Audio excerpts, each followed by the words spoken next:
Hi and welcome. I'm Mich Bondesio, and this is Creating Cadence, a podcast for life and work in motion.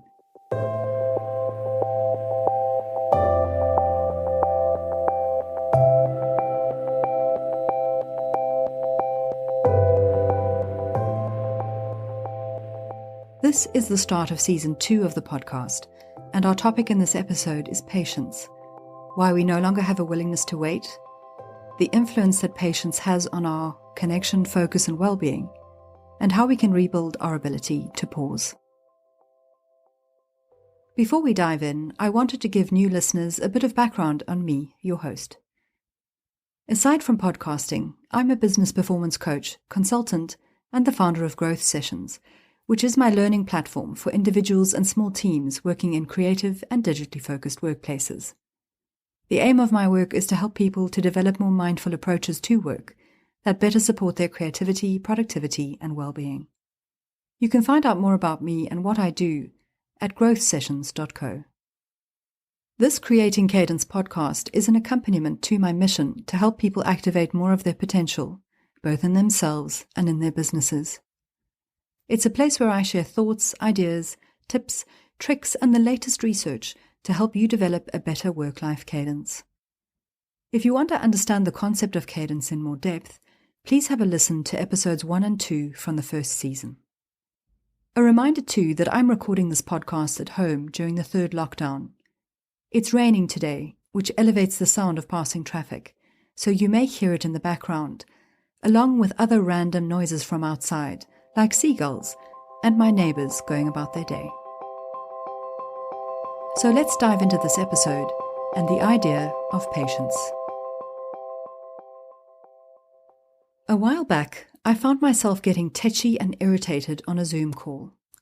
I became agitated as it felt like the person speaking was taking far too long to get to the point. And in my mind, I had so much to do, and this delay on the call was keeping me from doing it. They were just a slow speaker and actually had very good and important things to say. And the reality was that my impatience was totally unwarranted. Realizing that the next words out of my mouth were probably going to be unreasonably uppity, I gave myself a mental talking to and made myself pause. I then chose to calm down and slow down so that I could give this person the time that they deserved. At the time, the real reason I was getting impatient was more because it was one more thing I had to do online. After the call, when I sat down to contemplate any other incidences in which I might be displaying impatient behaviours, I discovered that there were many. A key reason we're getting more impatient is because our engagement with a digitally focused life has made us so. The pace of technology and the speed of our tools has warped our relationship with time. Coupled with that, in this time of COVID, every day feels like Monday, so it's no wonder that some of us are finding that our patience is totally shot to shit. The time in our days now gets chopped up into a myriad of little slices, with the sense that there's so much to do and not enough time to do it. Also, we're always on and always online, and have things coming at us from all sides. The speed and deluge of information is ruining our ability to wait. In an article for Nautilus by Chelsea Wald, she says, "Slow things drive us crazy because the fast pace of society has warped our sense of timing. Patience is a virtue that's been vanquished in the Twitter age." It seems our sense of time has become discombobulated, and our expectations of what's reasonable are being violated. When our inner needs and our outer experiences aren't met, there's a disconnect. The delays create annoyance and frustration, anger and even rage, because our physiological survival mechanisms are being triggered. We're losing track of time because of the fast pace of living, and it's wreaking havoc with our well-being, focus abilities, and communication skills. Chelsea goes on to say in the article, "The fast pace of society has thrown our internal timer out of balance. It creates expectations that can't be rewarded fast enough or rewarded at all. When things move more slowly than we expect, our internal timer even plays tricks on us, stretching out the wait, summoning anger out of proportion to the delay." So we have to find ways to redevelop our willingness to wait and to rebuild a better sense of time. Improving our patience skills needs to support, empower, and enfranchise us. This is especially important during this current COVID groundhog mashup. Because time is so liminal and outcomes are uncertain and ever-changing, the future can feel untangible or sometimes even totally out of reach. But we still have work to do, so we still need to find ways to crack on. In another article, Jason Farnham writes, when we imagine productive time being used wisely, time being used well, waiting is contrary to all of that. If you make me wait, you're limiting my ability to be successful in this life. Other people control our time in a way that makes us feel powerless. We don't feel in control.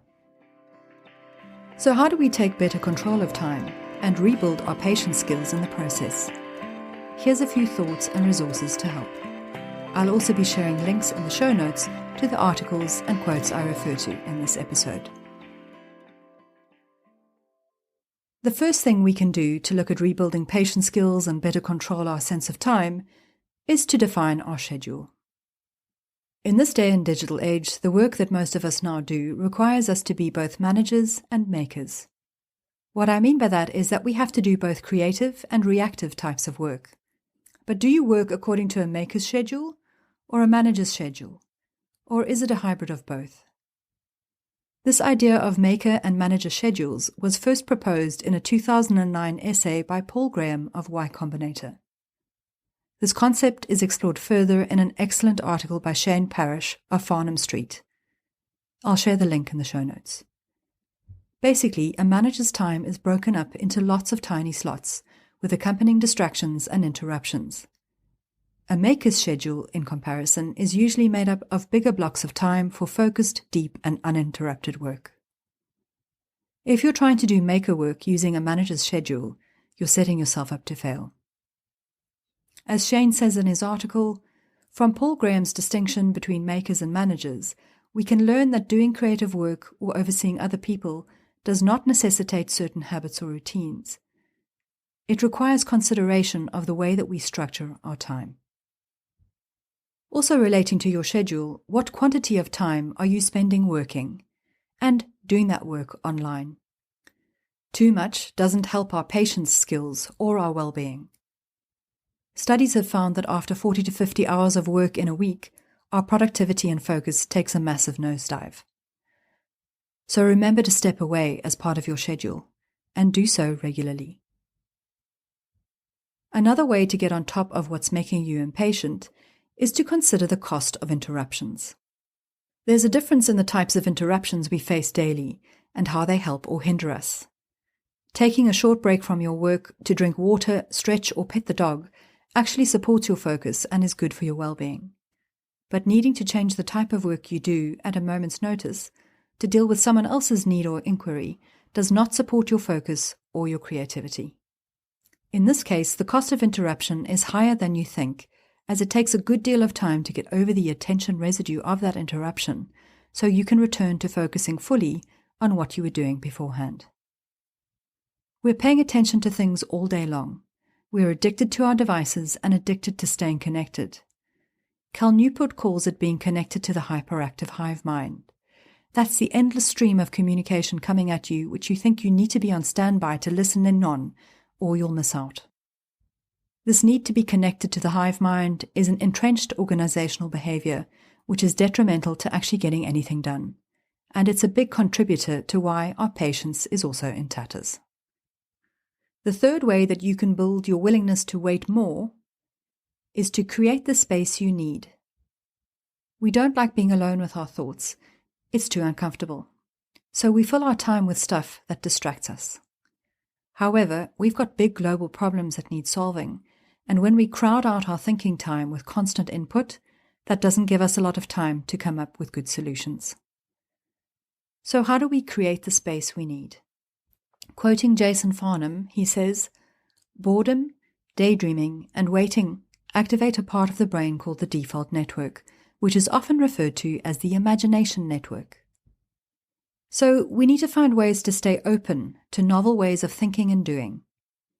We can choose to build more pauses for daydreaming and boredom into our days, into our schedules, and into our workflow. It's also been found that having more freedom, privacy, and autonomy on our working day enables us to develop deeper thought practices. This is especially important for people with introvert tendencies, of which I am one.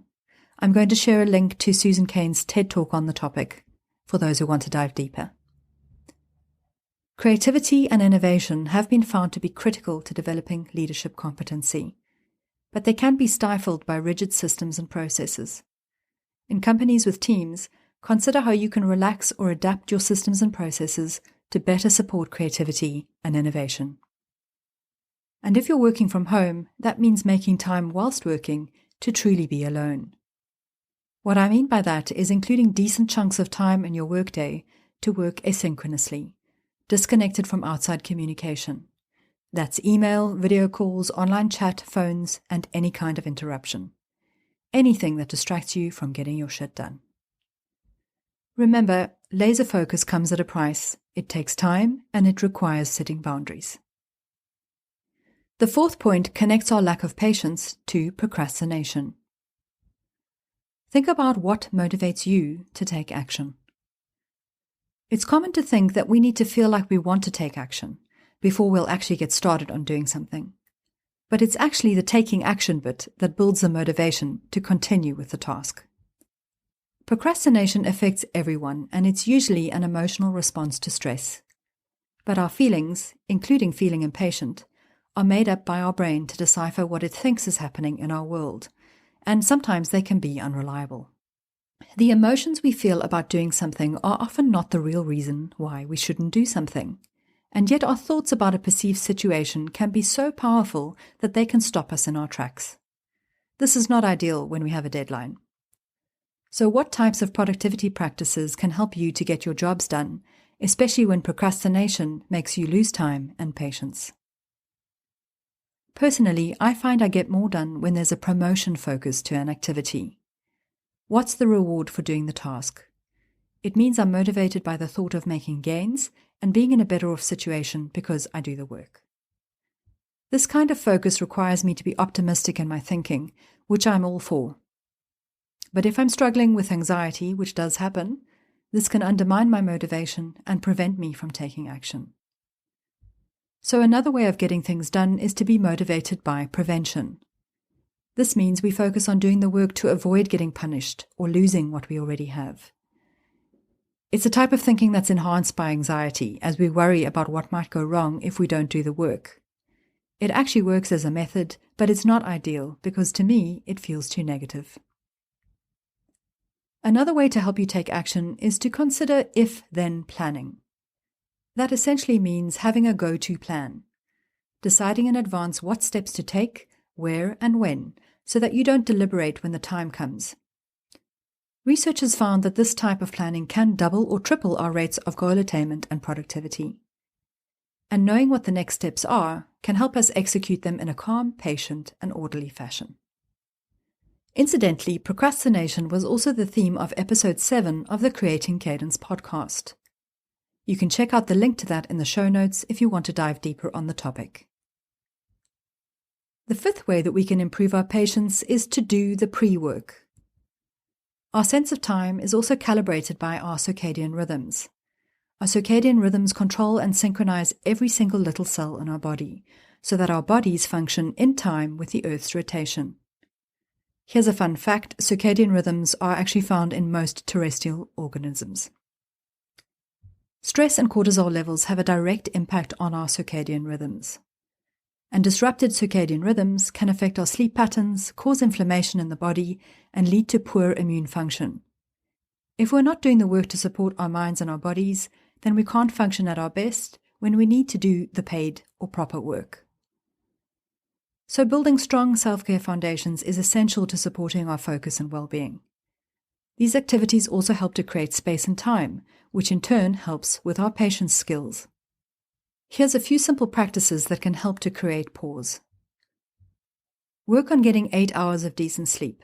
Soften your lighting at least an hour before bed, and try to keep your sleep and wake times regular so that your body gets used to waking up without relying on that alarm clock that's on that crack cocaine we call a phone.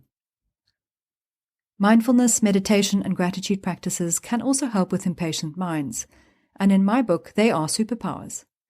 That's because they help us to be more accepting of and at peace with the present moment that we're in, without trying to change what's happening in it.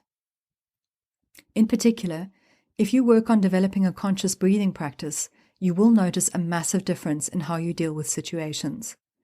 When I'm doing regular breathwork practices, I find it helps me to feel calmer, less stressed, more level, and definitely more patient. As you rebuild your ability to pause and be more patient, remember to have patience with yourself too. Reclaiming our ability to wait is a process and it takes practice. So be kind, but remember to show up. In this season, I'm introducing a Q&A element to some of my episodes. So if you have a question relating to productivity, well-being, or the challenges you're experiencing, or even the solutions that you found to balancing work and personal responsibilities in this time of COVID, then please do submit them to me. You can write to hello@growthsessions.co. Thanks for listening. Until next time, be patient, be brave, think big, and keep moving, one step at a time. Take care and bye for now.